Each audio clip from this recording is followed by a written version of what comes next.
Ayan, for today's video, ang bibigyan natin po ng review ay itong charger na to. Ayan. Ito ay na-order ko sa Lazada. Ayan.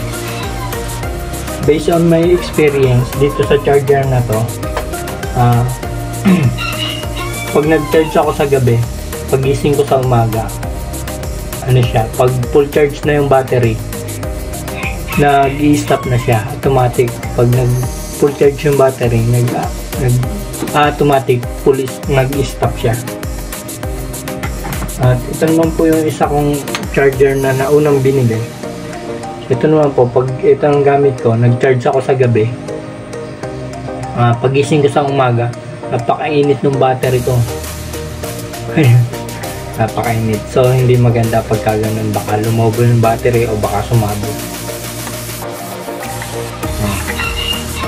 Tapos ang kagandahan po ng charger na to, ano siya, may short circuit protection, tsaka overcurrent protection, overheat protection, at tsaka maraming protection nito. Ayan, over voltage protection. So hindi ko pa nasubukan yung mga nabanggit na yun, kaya subukan natin ngayon. Bye bye. Tingnan natin kung masisira siya o sasabog. So ayan, subukan natin siya. Ayusin lang natin itong mga wire na to at paalam. Buhol-buhol. Tingnan natin kung masisira siya.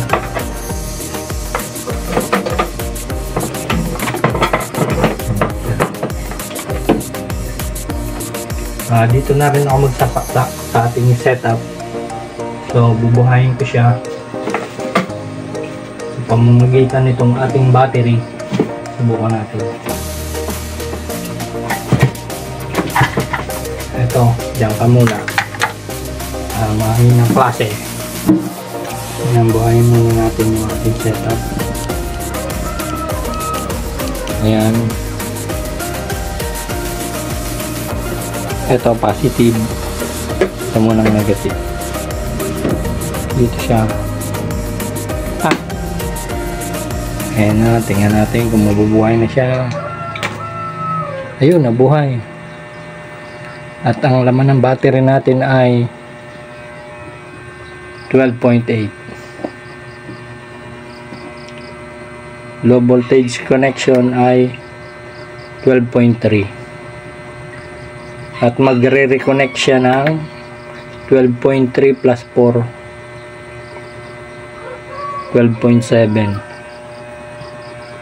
So mababa yung so ito naman yung ating nire-review. Focus muna tayo dito. Ayan, 0 watts. Isaksak na po natin ang ating plug. Ayan, saksak na po natin.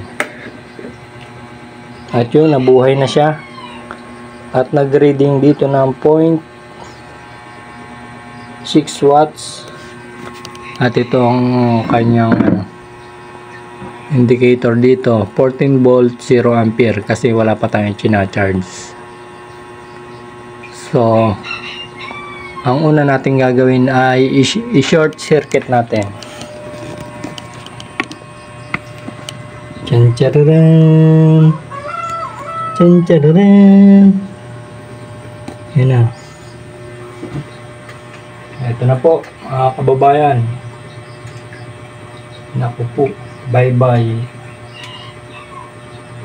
Tagalan natin para sigurado. Uy, lumiklap. At yan ang naging resulta, 13.8 0 ampere. Buhay pa naman siya. Buhay pa naman. Okay naman siya, buhay pa naman. So, testing naman natin, i-charge naman natin tong kailangan natin ng battery dito. May charge.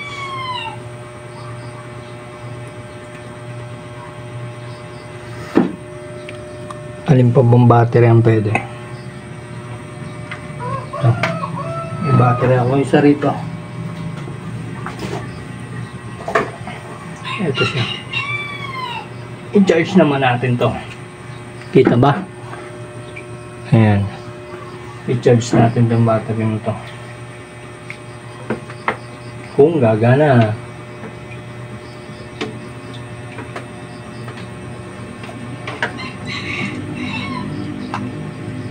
Ayan. Ito siya. Tingnan natin kung gagana siya. I-clip na natin. Tak! Ayun. Umandar yung pan niya sa likod. Tapos, ayan. 13 volts. 0.4. 4.1 ampere. Ayan guys. Gumagana pa naman siya. Buo siya. So, subukan naman natin. Kunwari ay nagkamali tayo. Reverse polarity. Pagpalitin natin to. Tsaka ito. Tingnan natin kung anong sumasabog. Ayun. Nasira na yata. Ayun. Umilaw siya dito. Yung kulay red. Counter interconnection. So, ayan na po. Tingnan natin kung gumagana pa siya. Balik natin sa tama.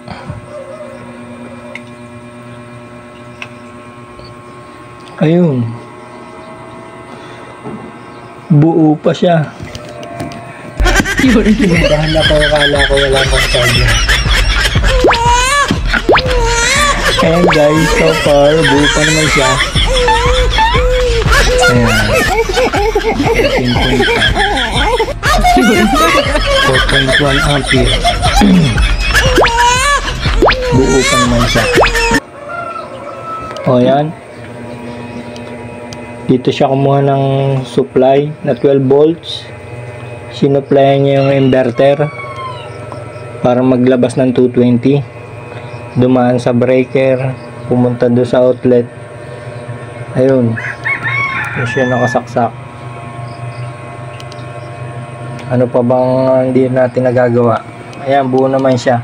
Ngayon nga pala ay nagre-reading siya ng 53 watts. 53.2 watts. Ayan, kinacharge niya itong battery na to.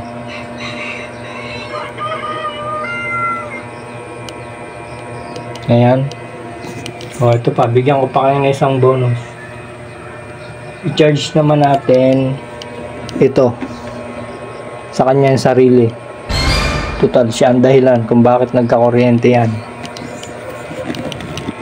Tanggalin muna natin dito.